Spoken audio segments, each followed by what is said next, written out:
লাগলো আমাদের ভিডিওগুলো জানিও, আর ট্রেনে উঠে অবশ্যই তোমাদেরকে শেয়ার করবো।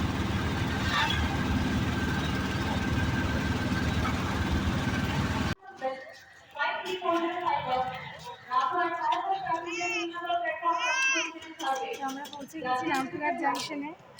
এবার ট্রেনে ধরার পালা।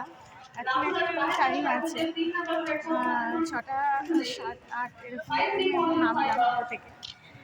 এখন মোটামুটি দেরি আছে। হ্যাঁ, তো রাবিরাজ খুব ভোর ভোর ঘুম থেকে উঠেছে, ওঠেনি অ্যাকচুয়ালি, জোর করেই ওঠানো হয়েছে। দিয়ে জামা কাপড় পরিয়েছে, হয়তো ট্রেনে ঘুমিয়ে পড়বে।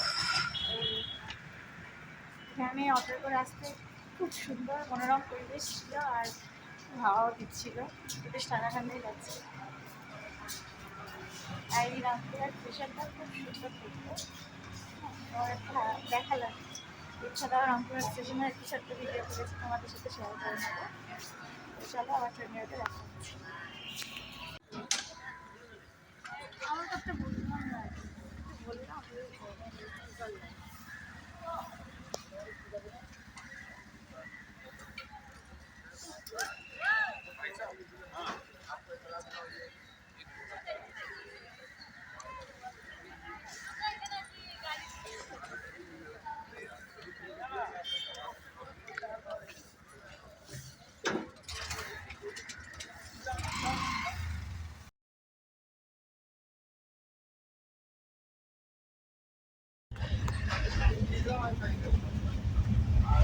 আমরা ট্রেনে উঠে পড়েছি।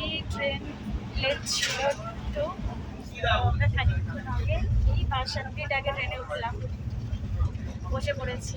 আর এই যে রাবিরাজ ঘুমিয়ে পড়েছে আমার কোলে। ওর তো এখনো ঘুম চলছে, চলবে।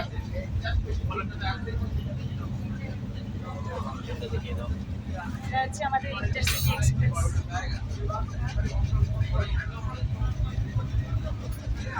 বেশ ভালোই, সুন্দর মনোরম দৃশ্য দেখতে দেখতে যাবো।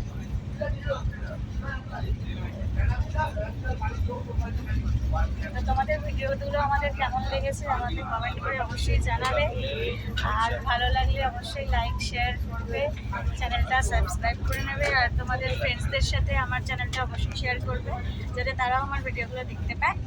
আর তোমাদের আগেও বলেছি যে বেল আইকনটা প্রেস করে দেবে, তাহলে আমার নতুন ভিডিওগুলো আসবে সেগুলো নোটিফিকেশন তোমরা ঝটপট পেয়ে যাবে, দেখতেও পাবে ভিডিওগুলো। ঠিক আছে, আমাদের তারাপীঠের জার্নি, রামপুরহাট জাংশনের জার্নি পর্যন্তই। তোমাদের সাথে ভিডিওগুলো শেয়ার করবো আস্তে আস্তে। সাথে থেকে পাশে থেকে চ্যানেল সাবস্ক্রাইব করে নিও, আর নতুন নতুন ভিডিও নিয়ে আমি তো আসতেই থাকবো তোমাদের সাথে। চলো টাটা, বাই বাই, সবাই খুব ভালো থাকবে।